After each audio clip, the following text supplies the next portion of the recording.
Welcome to our resin keychain demo. We are going to be making some of these keychains. Mrs. Shirtle needs to get some of this resin mixed up real quick. What I've done just now is I have poured equal parts of our resin and our hardener, and I'm going to ask a student to glove up. Go ahead, put these on, and I am going to mix them, combine them in a container and mix them together. And that student's gonna stir it while I'm showing you some of the supplies that we're going to be doing. Because when you mix your resins together, they need to be thoroughly incorporated or mixed together evenly for at least 5 minutes before you pour. If it is not mixed together well, your resin will not cure. So I'm gonna slide these apart real quick. So super quickly, I'm gonna show you what we are using. Actually, we are using art resin. This can be purchased at most craft stores. I will tell you that is cheaper if you go to the art resin website and order it directly. But it is the only resin on the market that is certified safe for classroom use. Many resins are super stinky and you have to wear a respirator with them. A respirator wouldn't hurt. However, we have pretty good ventilation behind me and over by the kiln, so I think we are okay with this. We have a good airflow in here. But tomorrow we'll probably open some windows for us as well. Other things that you need are gloves. We are using nitrile gloves.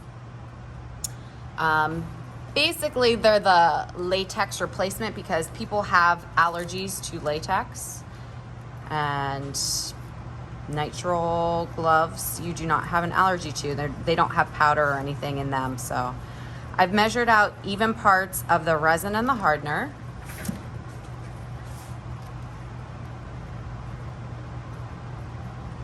And I'm going to put those together.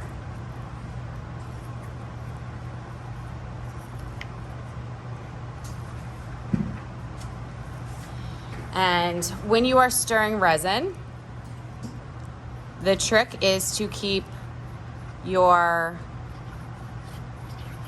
stir down in the cup, scrape the sides occasionally, make sure you're scraping the bottom, and you need to do this for about 5 minutes. This part is going to be done for you prior to you guys arriving.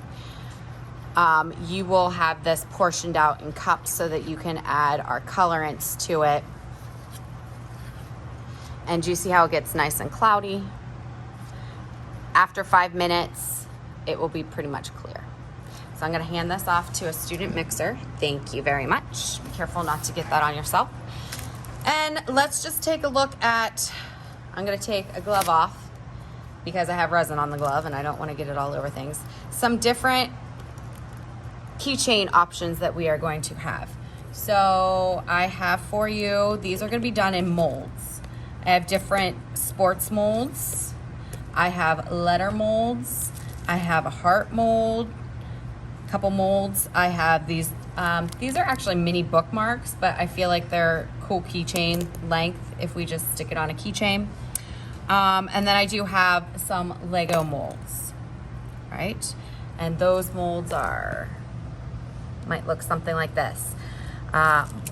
Resin molds are made from silicone, which resin does not stick to, and after 24 hours, in this case with our art resin, it takes about 24 hours to cure. Cure means there's a chemical process that happens and it becomes hard. They will pop out of the silicone mold.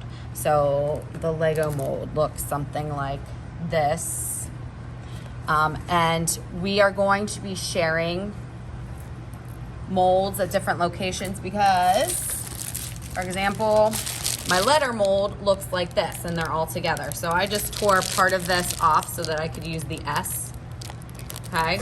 But if you want to do a letter mold, I have 3 of these. I'll set these up at 3 different tables. You are probably not going to be working at the table in which your assigned seat is. Make sense? I'm gonna have these distributed, the molds, around the room. I'm working on wax paper right now. I do have tablecloths ready for us to go to protect the tables. Resin is one of those things that if you don't realize that you spilled it somewhere and it cures, you're not getting it out. That means your clothing, that means the table, that means, unfortunately, my floor in my studio. So we need to protect our surface. With that said, you are going to be working on a wax paper coated board. The likelihood is there's going to be a student name on here at some point.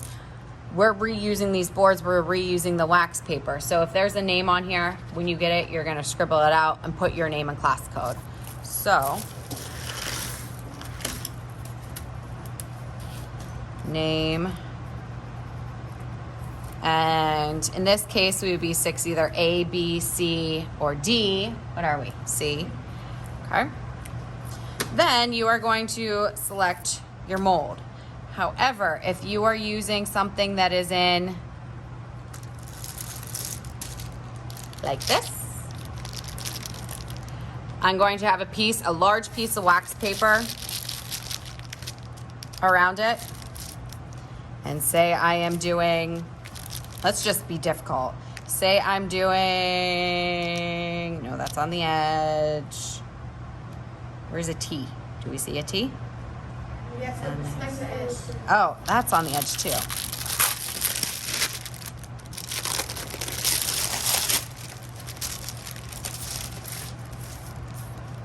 Say we are doing the O, because it is in the middle of the mold. You are literally going to, on this wax paper, write your name, and you're gonna write letter O. This is going to stay on the wax paper. I'm going to carry it back to the back room for it to cure. And then the next day, I'm going to take it out of the mold and put it with something to label whose name it is, okay? So if you are doing letters, you will not have the board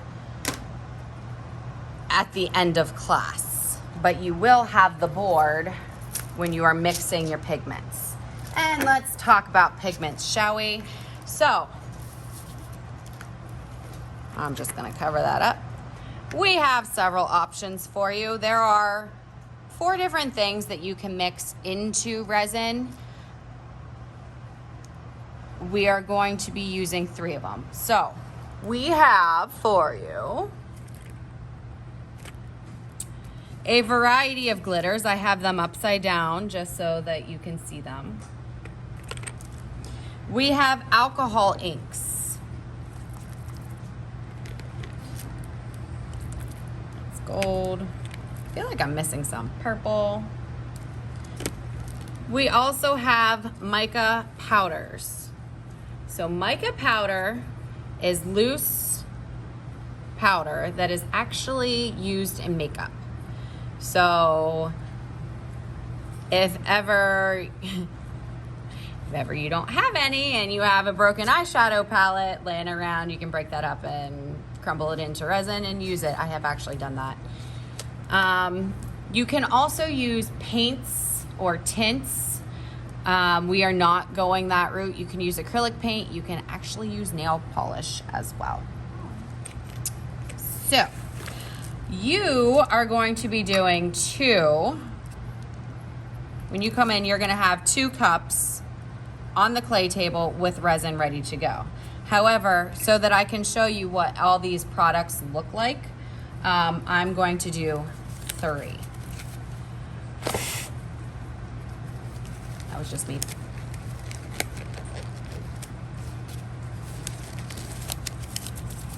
All right, may I see, oh, one more thing. Resin is extremely sticky, and if you get it on yourself, water and soap is not going to take it off. Rubbing alcohol is basically the arch nemesis of resin. This will take it off your skin or your clothing or your work surface as long as it is still wet. Like I said, If it cures, you're out of luck. If it cures on your skin, the likelihood it's not going to get to that point. There's nothing to do once it cures. Like that's it. So, may I see the resin, please? Thank you. So I'm just going to double check this. Yeah, you can take them off, yeah.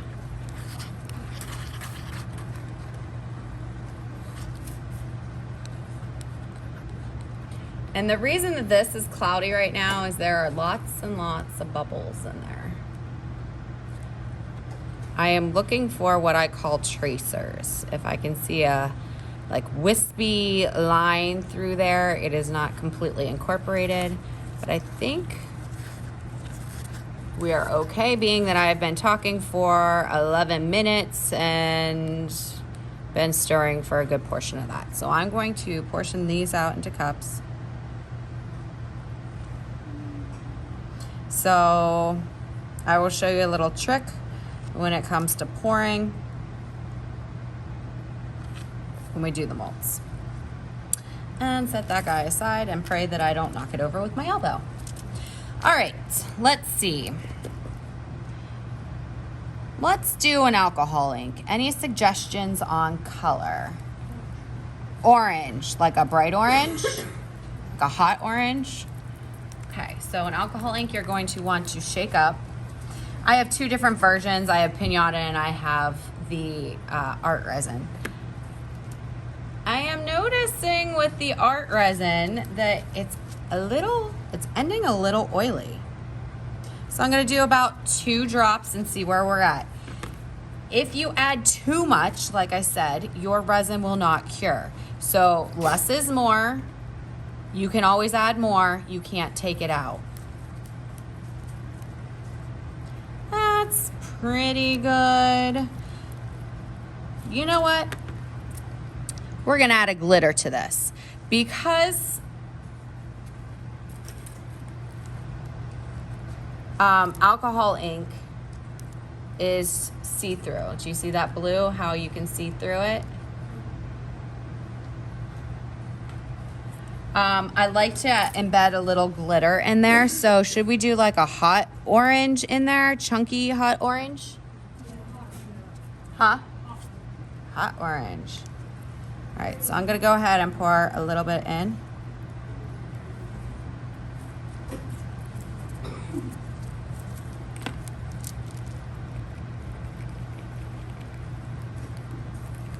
Ooh la la. Okay. So let's do just a basic alcohol ink to see what let's do a green.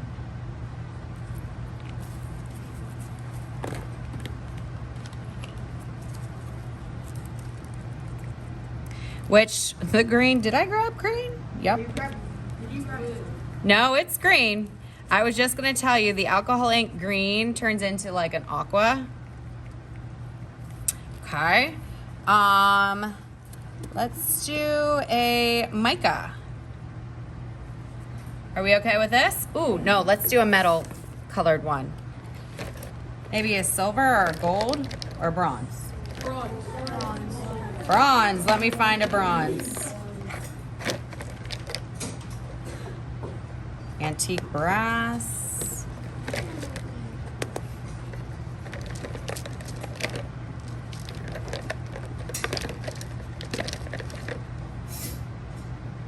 Brown kind of looks. Do we like the brass or the brown? Brass. Got it. So this is going to look very metally. There are 2 sides to the mica powders. You are going to be wanting to use the large pour side because the other one's kind of like a sprinkle side and it'll take you forever. So I'm putting just a scotch in there. Very technical terms, you know, scotch. Stir that in. I think that may be what I used for my football. And since I have it, I have this extra resin. I'm gonna make one more just of glitter.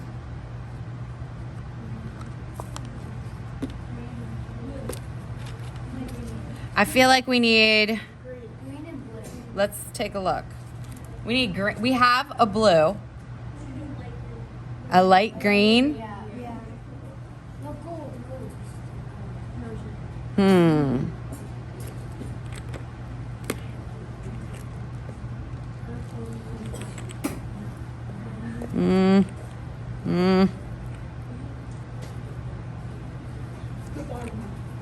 This one? Yeah.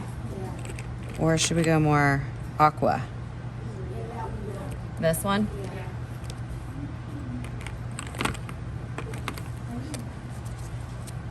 So I'm gonna tap the lid so that the loose glitter doesn't fly everywhere when I pull this off. With a clean stick, and put some on, dump it in. I'm gonna make this thick, so I'm gonna do 2 dumps of that. And actually that's quite a bit of resin, so I'm gonna do 3. Cap it before you do anything because we don't want glitter everywhere.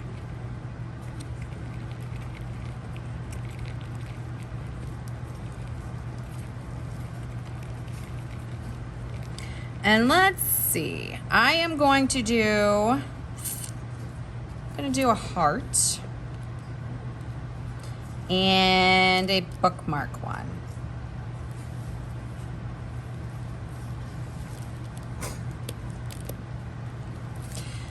All right, so I'm going to show you how to each resin has its own stick. You don't want to mix your sticks. I am going to show you how to pour and kind of like catch. It is a little awkward at first, but should I zoom in more? Maybe. I am pouring up at the top, and then I'm wiping, pouring, wiping. I'm gonna do one more down here. Pouring, wiping. Do not concern yourself on like, oh, I didn't want that to go there. Resin's going to move, and you're gonna leave here thinking it looks one way and come back and it's going to look completely different. So now I am actually, the large areas you can pour, but if you have small areas, I'm picking some up with my stick here and putting it in there. And I feel like I want a little bit of this up here. We also want to make sure that our molds are full, but not overflowing.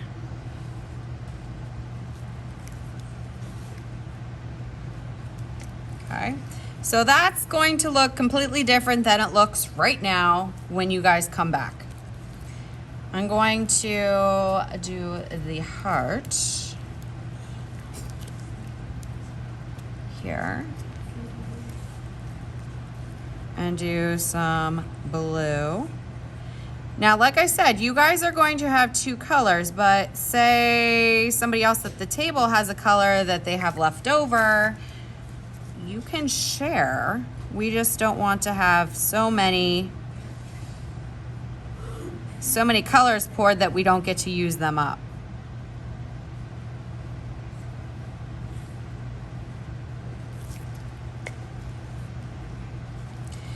And I'm gonna go ahead and add some of this in here.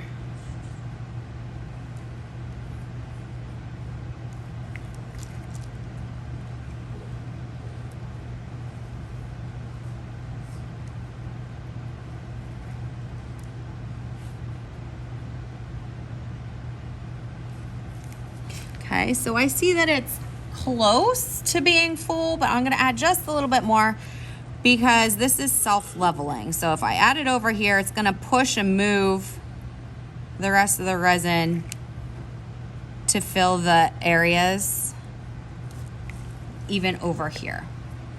Something that is going to happen behind the scenes that you are not going to see is Mrs. Shartle is going to torch these. But I figure I'm going to show you right now.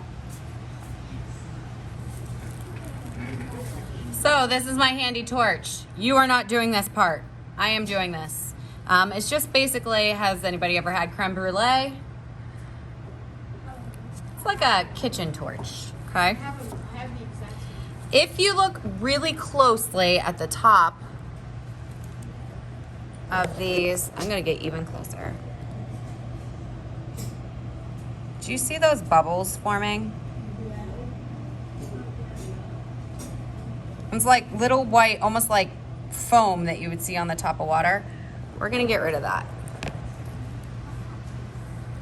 The trick with, the problem with torching is that if you touch the silicone, sometimes your resin will get stuck. So you have to be very careful to, one, let your resin settle before you do it, and two, not to hit the silicone. So wish me luck. Boom. And we would let these dry. At the end of class, you are going to have probably extra. Like this guy's done. I'm going to throw it out. But if you have extra, you are going to bring it over to the clay table. I brought in tons of different molds. Like, can we get this on camera here? See this guy here? No, you really can't see that guy, huh?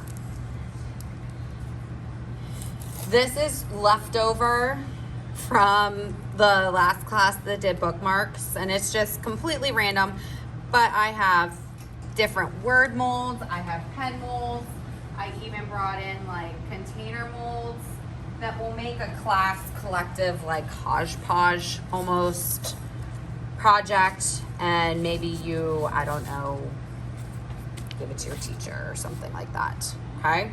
So these will be turned in and we'll do something with them at the end. And all your glitters, all your alcohol inks will be returned along with your mica powders. Everything's going to be off your table. We're gonna have to clean it up thoroughly because we have a class coming in after you guys. And your gloves will get thrown away. I will be calling you by tables to bring this back to me. I'm storing them in the storage room to cure. Okay? Questions on this?